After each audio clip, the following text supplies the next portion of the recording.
The morning Lucy Park. Born Lucy May Washington, divorced Lucy May Choi, and currently Lucy May I answer to nobody. Burned the first batch of cinnamon rolls she'd made in 11 years. She should have known the universe was trying to tell her something. She stood behind the counter of Cafe Hazel on a Tuesday in October, staring at a tray of charred disaster, and said, out loud to absolutely no one, "Well, that's a sign." Her part-time server, 22-year-old Gion, poked her head through the kitchen doorway. Sign of what, uni? Don't know yet. Lucy scraped the tray into the bin without ceremony. Go flip the open sign.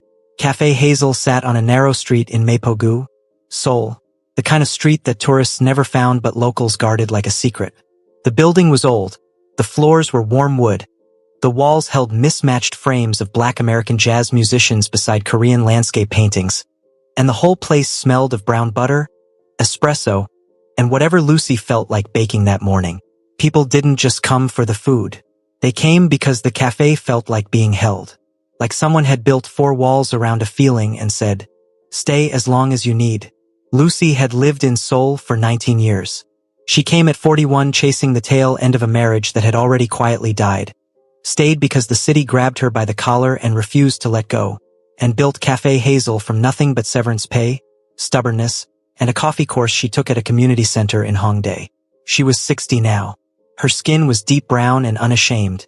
Her locks were silver-streaked and always pinned up loosely with whatever pen or chopstick was closest.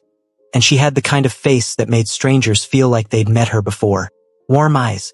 A laugh that arrived before the joke was even finished.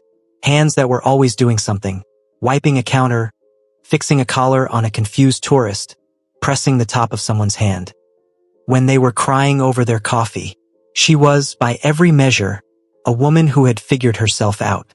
Which is why it bothered her, mildly, just mildly, that she still reached for the other side of the bed some mornings before remembering there was no one there. He came on a Wednesday. She noticed him first because he sat at the worst table in the cafe, the one near the back left corner where the afternoon light didn't reach and the heating vent made a faint whistling sound that drove most customers insane within 15 minutes. It was the table Lucy mentally referred to as the cursed one. She kept meaning to replace it with a bookshelf. He chose it on purpose. She could tell immediately. A man who chose the corner nobody wanted was a man who didn't want to be looked at, and yet everything about him pulled the eye. Tall, even sitting down. Dark coat, expensive but worn like he'd forgotten it was expensive. Silver at his temples. A jaw that could have been carved by someone with a grudge. He was somewhere in his mid-60s, she guessed, and he sat with his hands flat on the table like he was trying to keep himself from floating away. He didn't look at the menu. Gion approached him twice. Both times he waved her off with 2 fingers. Not rude. Exactly. But absolute. Not yet. Gion came back to the counter looking mildly insulted. He's not ordering, she whispered. I can see that. Do I tell him he has to order something? Lucy studied him for a moment. The flat hands. The way his eyes moved over nothing. Not reading, not watching people. Just existing somewhere just behind his own face. She'd seen that look before.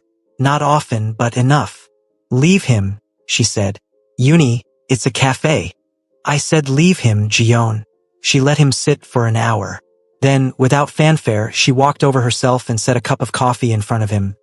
Medium roast, nothing fancy, the kind of coffee you gave someone who looked like they needed something simple, along with a small plate holding 2 shortbread cookies. He looked up. For the first time, actually looked at her. His eyes were dark and extraordinarily tired. I didn't order this, he said. His voice was low, measured. Korean, but with a slowness that suggested he was used to every word being listened to very carefully. Complimentary, Lucy said, already turning back toward the counter. First visit. She didn't wait for a thank you. She went back to work, and from the corner of her eye she saw him look at the coffee for a long moment. Then he wrapped both hands around the cup.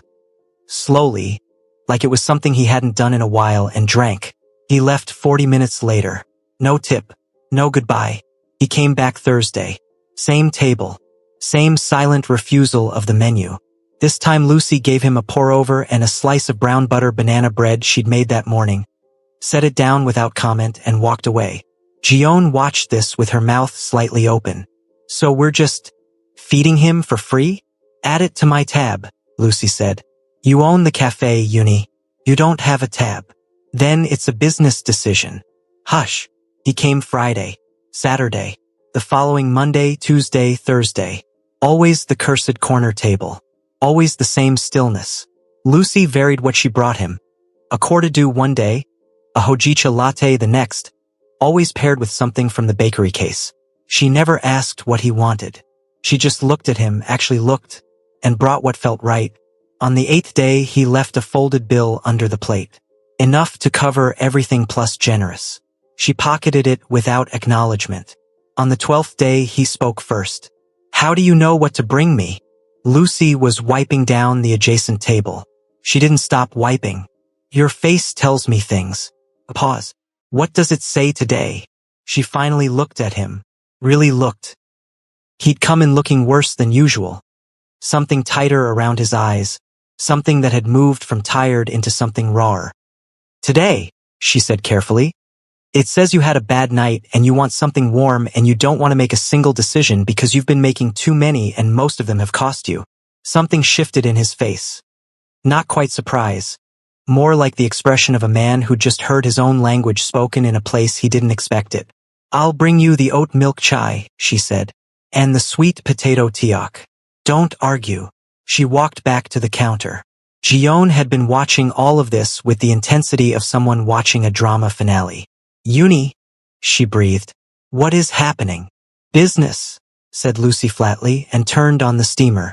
His name was Kwon Sejin. She didn't learn this until the 3rd week, when he finally spoke more than one sentence. It was a slow Thursday afternoon, the cafe half empty, and Lucy had taken the unusual liberty of sitting at a nearby table with her own coffee and her inventory notebook. She wasn't trying to engage him. She simply had work to do and her feet hurt. He watched her write numbers for about 10 minutes. You do the accounting yourself? He asked. Every Thursday, she said, not looking up. You should hire someone. I did hire someone. She moved to Busan and took my best pen. Something happened to his face. Not quite a smile, more like the ghost of one. The memory that smiling was a thing faces could do. Kwon Sejin, he said. She looked up. Lucy Washington. She didn't offer Choi. That name had done its time. Washington, he repeated, like he was testing the sound. American. Georgia originally. Don't hold it against me. This time. Faint, brief, but unmistakable. The corner of his mouth moved. I've never been to Georgia. Lucky you. Beautiful state. Terrible summers. She went back to her notebook. You've been coming here for 3 weeks, Kwon Sejin. This is the first time you've told me your name. You never asked. Some people need time before they're ready to exist. Out loud. She capped her pen. I wasn't going to rush you. The quiet that followed wasn't uncomfortable. It was the kind of quiet that happens between two people who have both separately made peace with silence. Your cafe, he said eventually. It's different. Different how? He seemed to think about it properly. It doesn't want anything from you. Lucy considered this. That's the nicest thing anyone's ever said about it, she said, and she meant it completely. He started talking on a rainy Tuesday in November, and once he started, it came out of him like water finding a crack. Not rushed, not dramatic, just the slow, steady unburdening of a man who had been carrying things in rooms with no doors. He told her about the deals that collapsed, partners who vanished when the numbers went wrong, a brother who stopped answering calls, a son who had sent a single text message that said don't contact me and then silence. He sat across from Lucy with his coffee going cold in his hands, for the first time, not flat on the table but wrapped around each other, and he spoke in the measured cadence of a man who had rehearsed being fine for so long that being not fine felt like speaking a foreign language. Lucy listened. She did not flinch, did not rush to comfort, did not fill his pauses with noise. She just listened, the way she always had, the way her own mother had listened, back in Georgia, on the porch with 2 glasses of sweet tea and nowhere to be. When he finished, the cafe was nearly empty. The rain was thick against the windows. Everyone left, he said, like it was the summary, like that was the whole of it. Yeah, Lucy said softly. She didn't add I'm sorry because he wasn't looking for pity. She could tell. That particular loneliness. When the crowd clears and you can finally see who was actually there, that one hits different. He looked at her. You know it. She turned her coffee cup slowly in her hands. My marriage ended. 13 years ago. Man was charming as the devil and present as a cloud. When it was over, I kept waiting to feel devastated, and instead I mostly just felt. She tilted her head. Quiet. Like I'd been shouting into a cave for years and finally stopped. Do you miss it? She considered lying. Decided against it. I miss the idea of it. Somebody who knows how you take your coffee without asking. Somebody to call when something funny happens. Not him specifically. Just the having of someone. Sijin was quiet for a moment. Then, with a careful flatness that she recognized as his version of vulnerability, I forgot what that felt like. Someone. Genuinely. Glad you walked in. Lucy looked at him. 60-some years old. Immovable as granite. And cracked straight through with loneliness like everyone else. Well, she said simply. I'm genuinely glad you walk in. She stood, collected the cups, and went to close up. And Quan Sijin sat in his corner table, the cursed one, and felt, for the first time and he could not say how long, like the place he was sitting was exactly where he was supposed to be. Here was what Lucy would not admit to Jion, to her best friend Adiz who called from Lagos every Sunday, to her sister in Atlanta who asked too many questions, or to herself while standing in good lighting. Quan Sijin had become the best part of her week. Not the cafe was her life. Not the morning baking or the new seasonal menu she was developing or the 5-star review some food blogger had posted that brought in a small flood of new customers. Those things were her purpose. Sijin had become something different. He was the thing she thought about when she was doing all the other things. He was the footnote that kept growing until it was longer than the main text. She noticed everything. She noticed he had stopped wearing his coat like armor and started leaving it over the back of the chair like a person who planned to stay. She noticed he'd started arriving with a newspaper, actual print because of course he was that kind of man, and that he read it badly, too distracted to get through more than 3 pages before giving up. She noticed he'd begun nodding at Jion when he came in, which was as close to warm as he apparently got with anyone who wasn't Lucy. She noticed his laugh, the first time she heard it, a low, dry sound he produced when she told him about the time she accidentally catered a Korean funeral instead of a birthday party in her first year in Seoul. She noticed it like a key turning. Oh, she thought. There it is. The laugh. After that, she made it a personal project. You're doing it again, Jion said one afternoon, watching Lucy retell a story to Sijin's table with increasing hand gestures. Working, said Lucy. You're trying to make him laugh. Customer service. Uni. Jion put both hands on the counter. You like him. I like all my customers. You remembered his oat milk chai preference before you remembered my birthday. Your birthday is in a leap year month. It's confusing. Uni. Lucy picked up a cloth and wiped a perfectly clean section of counter with great focus. Mind your business, baby girl. Sijin, for his part, was navigating something he hadn't experienced in a very long time. The strange, slightly unnerving sensation of looking forward to something. He was not a man who had lacked for company, historically. He was not, despite what he'd told Lucy, and this is where the story thickens, where the ground shifts slightly underfoot. A man who had truly lost everything. The deals that collapsed were real. The people who left were real. The hurt of it, raw and genuine, was absolutely real. But Quan Sijin had learned very young that the only safe place for his real assets was in his own silence. He had investments scattered across 3 countries, property, logistics, a silent stake in a hotel group in Jeju that nobody knew about. Not his business partners. Not his brother. Not his son, who had his mother's anger and his father's stubbornness and had left over a conflict that went deeper than money and hadn't spoken to him in 2 years. He hadn't lied to Lucy about the loss. He just curated it. Showed her the wound without showing her the vault. Which was, if he was being honest, what he'd done with everyone his entire life. Keep the real things separate. Protect them. But the problem, the growing, inconvenient, fascinating problem, was that Lucy Washington looked at him like she could already see the vault. She didn't ask about it. She didn't push. She just looked at him with those warm, unbothered eyes and talked to him like a person. and something in him kept leaning toward it the way a plant leans toward a window it can't reach. He'd asked Gion casually one day when Lucy was in the back how long the cafe had been here, who helped Lucy run it. Gion had looked at him with the deeply unsubtle expression of a 22-year-old who reads too many romance novels. Just her, she said. She built it all herself. She's here every single day. A pause. She's here too many days if you ask me. She needs to get out more. Another pause, weightier. Like on a date or something. Sejin had looked back at his newspaper. Gion had gone back to the coffee machine looking extremely pleased with herself. He asked her on a Tuesday. They had developed, by this point, a late afternoon ritual. After the lunch crowd cleared and before the evening regulars arrived, there was a small window where the cafe breathed, and Lucy would sometimes sit with her own drink and Sejin would put down his newspaper and they would simply talk. About everything and nothing. He told her about growing up in Incheon, the father who was a fisherman and had wanted a son who was also a fisherman and got instead a son who understood money the way some people understood music, by feel, by instinct, by a gift that couldn't be fully explained. She told him about Georgia summers and her mother's cooking and the way she'd always wanted to travel, and how the desire had finally swallowed her whole at 40 and sent her across the world to a country she knew nothing about. "Weren't you scared?" he'd asked. "Terrified," she said. But terrified and staying felt worse than terrified and going. He'd looked at her for a long moment after that, like she'd said something that applied to more than geography. On Tuesday he came in later than usual.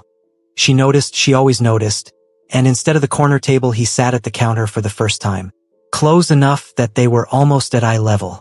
Lucy raised an eyebrow and slid him his usual without being asked. "I want to take you to dinner," he said. No preamble. No build-up. Just that. Lucy put both hands on the counter. Looked at him. He looked back, steady as ever, but she caught it, just barely, the slight tension in his jaw. Kwon Sejin, who had commanded rooms and made grown men nervous and had apparently once made a business rival cry at a boardroom table, was sitting at her counter, slightly nervous. Something in her chest did an extremely unprofessional thing. "Dinner," she said. "Yes. Like a date." "Yes." "Kwon Sejin." She tilted her head. "Are you asking me out?" "I thought I just did." "You said I want to." "That's a declaration. The asking is different." "Ask me." His eyes narrowed fractionally. Not annoyed. She'd learned to read him well enough by now to know the difference. This was closer to amused. He straightened slightly, and something shifted in his bearing. Something warmer, something that was almost playful. "Lucy Washington," he said. "Will you have dinner with me?" She let him wait exactly 4 seconds. Then she smiled. Full. Real. The smile Gion called the one that makes people feel like they won something, and said, "I've been waiting 3 months for you to get there." "Yes." From behind the coffee machine came a sound that was Gion attempting to contain a shriek and failing completely. Their first date was at a restaurant in Yongsan that Sejin had apparently reserved 2 weeks in advance, which Lucy found deeply charming and embarrassingly sweet, and absolutely did not tell him either of those things. She came in a burnt orange wrap dress and her locks pinned up with an actual clip for once, and she watched him see her when she walked in, watched his face do that thing where it stayed still but his eyes arrived somewhere new. "You look extraordinary," he said. "Thank you," she said, because she'd spent enough of her life deflecting compliments, and she was too old to keep doing it. They were ridiculous together, and they discovered this within the first 20 minutes. Sejin had a dry wit so arid it could start fires, and Lucy had the kind of humor that built slowly and then arrived like a punchline that had been stalking you across a room. Their humor was different species that somehow thrived in the same climate. She made a joke about the menu and he responded with something so perfectly deadpan that she laughed loud enough to make the couple next to them look over, and neither of them cared even slightly. He talked differently outside the cafe. More. Like the building she'd given him permission to be in had expanded. He told her things. Measured, carefully chosen things, the way he said everything, about who he actually was. Not the full picture, not yet, but real edges of it. She told him about her divorce more fully than she had before. About the specific grief of loving someone who could only love you approximately. About the 13 years she'd spent since building something that was entirely her own. "Do you regret it?" he asked. Staying single all this time? She thought about it honestly. I regret some lonely nights. I don't regret a single decision that led to them. She looked at him across the table. Do you? I regret, he said slowly. Letting business become the only language I spoke. A pause. It's a useful language. Very precise. But it doesn't. He turned his wine glass. It doesn't translate some things. Like what? He looked at her directly. Like this. Lucy felt warmth travel up from somewhere around her sternum. Oh, she thought. We are absolutely in trouble. Love, when it finally arrived for Quan Sejin and Lucy Washington, did not arrive cautiously. It arrived the way spring arrives after a long soul winter. Sudden, slightly aggressive, and with a total disregard for people who had planned to remain sensible. By their fourth date, they were finishing each other's sentences. By the sixth, they were texting at midnight about nothing. He sent her articles about specialty coffee. She sent him photos of things she'd baked that she thought he should try. By the 8th, he showed up at Café Hazel 40 minutes before opening because he'd had a bad night and simply wanted to be somewhere good. And she opened the door in her headscarf and her house slippers and a look of total unsurprise, and made them both coffee without saying a word. And they sat together in the quiet pre-dawn cafe while the city woke up around them, and it was the most natural thing either of them had ever experienced. I think, Sejin said, at 6:47 in the morning, cup in hand, watching Lucy flip through her baking notes at the counter, that I am in love with you. Lucy didn't look up from her notes. I know, she said. I've been in love with you for about a month. I was waiting for you to catch up. He stared at her. She looked up and her eyes were warm and brilliant and amused and so completely herself that he felt something happen in his chest that he had no vocabulary for. Because he'd spent 63 years building vocabularies for everything and he had never made one for this. You couldn't have mentioned it, he said. Some people, she said, need time before they're ready to exist out loud. She smiled. Slow. I wasn't going to rush you. He stood up, crossed to the counter, took her face in both hands, careful, deliberate, the way he did everything, and kissed her. Lucy had been kissed many times. She had been kissed well. But she had not been kissed by someone who kissed like they had waited and were done waiting, and it was something else entirely. When they pulled apart, she was holding the front of his jacket without remembering grabbing it. Oh, she said. He said, and looked extremely composed for someone whose hands were not entirely steady. Jion walked in 40 seconds later, took one look at both of their faces, turned around, and walked back out. From outside the door, I am going to get coffee somewhere else this morning. I support this. Goodbye. Seoul had never seen them coming. They were spotted at a small gallery in Insadong standing very close together in front of a painting, debating it in low voices with the focused intensity of people who had opinions and weren't afraid to use them. They were seen at a pojangmaka at 11 p.m. eating tteokbokki. Lucy in a silk blouse because she'd come from somewhere nice and Sejin in his good coat, sharing a paper cup like teenagers. A regular at Café Hazel reported seeing them through the window of a noodle shop in Mangwon, apparently involved in an argument that kept dissolving into laughter. They went to Jeju for a long weekend in January. Sejin knew the island well, for reasons that would become clear, and checked into a hotel that Lucy initially thought was nice until she counted the floors and did quiet math and said, Sejin, and he looked at her with that composed face and she said, how nice is this hotel? And he said, comfortable. And she said, Quan Sejin, and he almost smiled, which was his version of coming clean. They had the conversation that weekend, the real one. He told her about the investments, the property, the careful hidden architecture of everything he actually had. He told her not to soften it. He watched her face as he said it, honest the way he'd learned to be honest with her, which was more honest than he'd been with anyone. Lucy was quiet for a while. They were on the hotel room balcony, the ocean in front of them, a warm blanket between them. So you weren't broken, she said finally. I was, he said, just not financially. He paused. The money was never what broke me. She thought about that. You were testing, she said slowly. Not me specifically, but the situation. Whether someone could want you when you were just a sad man in a corner. He didn't deny it. It wasn't fair. No, she agreed. It wasn't. She was quiet again. He waited, the way she had always waited for him. But I understand it. She looked at him sideways. I'm not going to lie and say I have zero feelings about it. I do. But I understand it. A beat. Don't do it again. I won't. I mean it. You tell me the truth or you don't get my coffee. Those are the terms. He looked at her. The ocean moved below them. Those are acceptable terms, he said. Good. She put her head on his shoulder.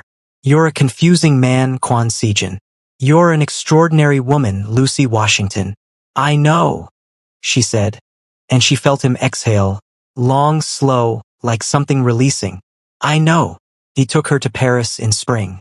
Not because it was romantic in the obvious way, though it was, but because Lucy had mentioned once quickly, almost as an aside, that she had always wanted to see it. Had said it the way people say things they've quietly kept on a shelf so long they've stopped expecting to take them down. He had filed it. Of course he had filed it. They stayed in a small apartment in the Marais district because Lucy said hotels felt anonymous and she wanted to feel like she lived somewhere even for a week, and Sijin, who could have booked anything, rented a place with a small kitchen and a table by the window and a boulangry downstairs and did not say once that it was less than he was used to. She cooked for him in that kitchen. American soul food made from whatever she could find at the market, apologizing for nothing, explaining everything. He sat on the kitchen counter like a man 30 years younger and watched her move through a kitchen, with the specific pleasure of watching someone do the thing they were made to do.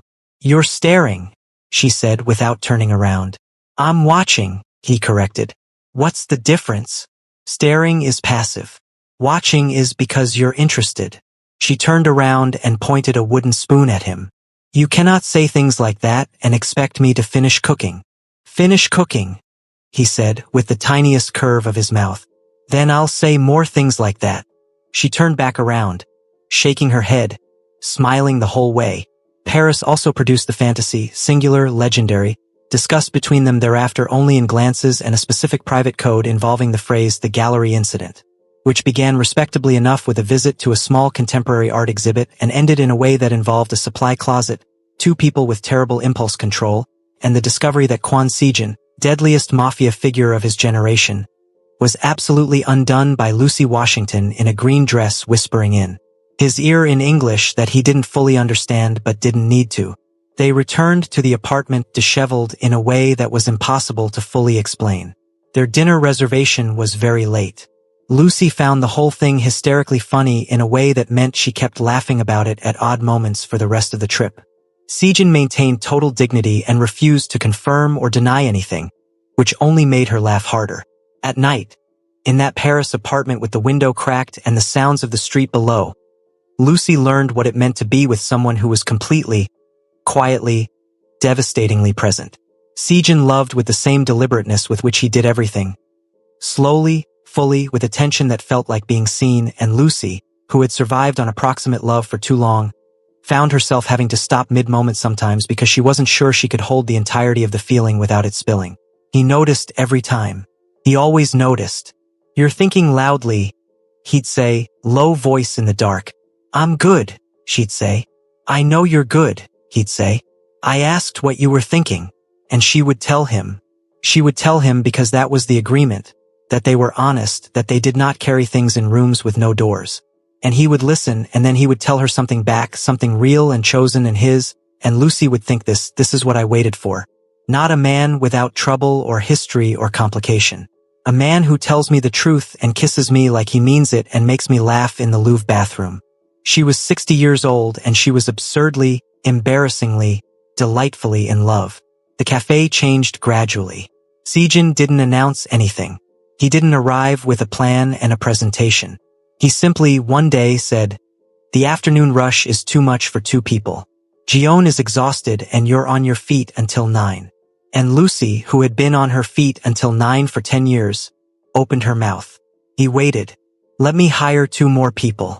Your payroll, my initial investment. You retain all control. The cafe is yours." Lucy looked at him for a long time. I don't need rescuing.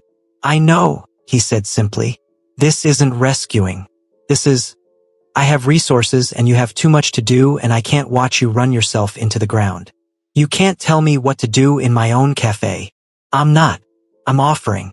You can refuse. Pause. But you won't because you're reasonable. She squinted at him. Did you just call me reasonable as a compliment? Highest one I have. She hired 2 people. A baker named Sunwoo who turned out to be genius level at pastry, and a floor manager named Renee who was Franco-Korean and had the organizational capacity of a military general. Cafe Hazel ran better. Lucy did not admit this immediately, but Sejin could tell, and he was gracious enough not to say "I told you so" more than twice. What she had more of now was time. Time to sit at her own counter in the afternoon. Time to develop new recipes without the panicked edge of exhaustion.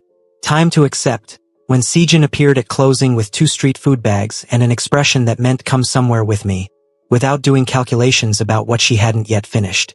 She still worked. She always would. The cafe wasn't just a business. It was the proof that she had built something lasting with her own hands, and she would never be the woman who handed that over, not even for love. Sejin understood this about her the way he understood most things about her, completely and without argument. He came to the cafe constantly.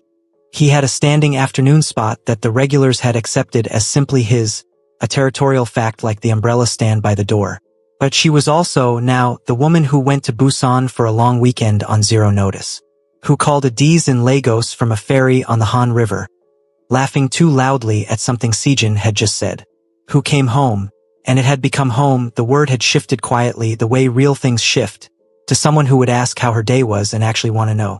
The adoption was Sejin's idea, which Lucy had not expected. They were having a quiet Sunday at his apartment. He had introduced her to his home 3 months into their relationship, an event that felt significant to both of them in ways neither announced. And there was a program on television about children in the foster system, and Lucy had gone slightly quiet watching it, the way she went quiet when something was settling in her. "You wanted children," he said. Not a question. He read her the way she read him. "I thought I did," she said. "Then the marriage ended and I thought, maybe not. Then I got too busy. Then I decided it wasn't mine anymore." She paused. "But there's this specific thing. Like a room in a house you closed off but you can still see the door." He was quiet. For a while, she could hear him thinking. "I have a son," he said, "who doesn't speak to me." He said it plainly, with the flatness that she now recognized as the sound of something that still hurt too much for ornamentation. "I have spent 2 years hoping that changes and not knowing what to do with the hoping." He paused. "But there are children who need someone present. Right now." Lucy looked at him. "We are not young," he continued, with the precise tone of a man presenting facts. "But we are capable and stable and—" A pause, and something softened in his voice. Barely, the way it only did with her. "I believe we have more than enough love between us to make someone feel like they came home." Lucy looked at this man. 63, silver-templed, built like consequence. Sitting on his good couch with his hands loose in his lap and something unguarded in his face that he showed almost no one. She crossed the distance between them and took his hand. "Okay," she said. "Okay. Yes." She laced her fingers through his. "Let's go find our kid." Min-jae was 7 years old, small for his age, with enormous serious eyes and a habit of testing adults by asking them questions that had no correct answer. He had been in the foster system for 3 years. He spoke in very short sentences with very long pauses, like he was choosing each word carefully. He reminded Lucy, immediately and painfully and wonderfully, of his new father. Sejin met Min-jae with the same steadiness he brought to everything, which turned out to be exactly right. Min-jae had no interest in adults who worked too hard to charm him. He watched Sejin for a long time on their first visit, and then said, "Do you know how to play baduk?" Sejin said yes. Min-jae said, "Most people who say yes don't actually know how." Sejin said, "I'll prove it." They played for an hour. Sejin won the first game and let nothing show. Min-jae squinted at the board. Sejin waited. Min-jae said, "Again." Sejin lost the second game by not very much, and something on Min-jae's face had opened very slightly by the time they left. Lucy, for her part, took him to Cafe Hazel on their second visit and let him help her make cookies with absolutely no agenda whatsoever. She just put out the ingredients, talked to him like he was a person, and let him lead. He was cautious and then suddenly not cautious at all, elbows deep in dough and explaining to her very seriously that the correct ratio of butter was different from what she'd said. "Is that right?" Lucy said. My previous foster family's grandmother made cookies, he said. She used more butter. What did they taste like? He considered this. Better. Min Jae, said Lucy. I think this is the beginning of a beautiful partnership. He smiled, small, quick, like it surprised him, and went back to the dough. The paperwork took time. The process took longer. But Kwon Sejin was a man who had built things from nothing through patience and strategy. And Lucy was a woman who had moved to a country she didn't know at 41 and built something that made people feel like they'd come home. Between them, they had enough persistence to bend any process. Min Jae came home on a Saturday in October, 1 year almost to the day, from when a tall man in an expensive coat had first sat down at the cursed table and ordered nothing and changed everything. He stood in the doorway of his new room. Lucy had decorated it carefully, books and a small gaming setup and a print of Seoul at night because he'd said once he liked how the city looked from far away, and he turned around and looked at both of them with those enormous careful eyes. This is mine, he said. Yours, Lucy said. He looked at Sejin. Sejin nodded once, steady as always. Min Jae looked at the room again. Then, quietly, okay. He walked in and sat on the bed and looked around at his walls. Lucy felt Sejin take her hand beside her. His grip was warm and certain. She thought about a burnt tray of cinnamon rolls on a Tuesday in October. She thought about a man who chose the worst table. About a cup of coffee she'd carried over without being asked.